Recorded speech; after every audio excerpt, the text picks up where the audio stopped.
The Outer Banks, as we know, can change with the tide. Already this year, 3 homes washed out to sea. And more could crash down any day. New at 6, Dan Kennedy investigates the eroding OBX and the race to save it.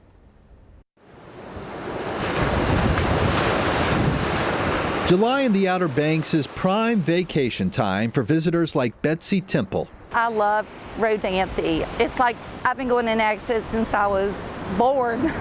Temple booked her Airbnb in Rodanthe. She didn't plan to have a direct view of the ocean, but Mother Nature made one for her. When I looked at this house in the winter, we had, a house on either side of our view of the ocean, and unfortunately now they're gone. But we pretty much have an oceanfront view now.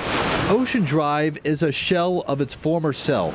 The sea claimed the street's first home in February, then 2 more in May. This area has been experiencing between 3 and 4 meters of erosion per year.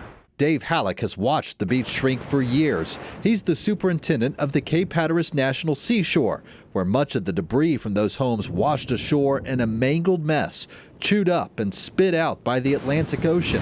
Halleck wants to avoid a 4th home from falling. So we are trying to work with homeowners to urge them to move their homes away from this really high energy surf zone so that we can avoid collapses in the future. Debris marks the spot on Ocean Drive where 4 homes once stood.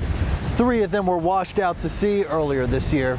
But just this month, a 4th homeowner decided to uproot his beachfront property from here to across the street, where they might be safer from a rising tide. It's expensive. Everything is working against the homeowner, and it's sad to say. Dare County Commissioner Danny Couch says homeowners have limited options.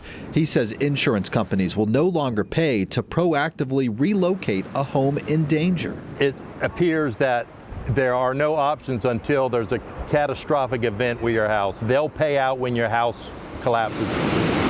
Couch says the county is working on a solution too. He points to massive beach nourishment projects in Avon and Buxton. Sand is dredged offshore, then pumped through this pipeline to replenish the eroding beach.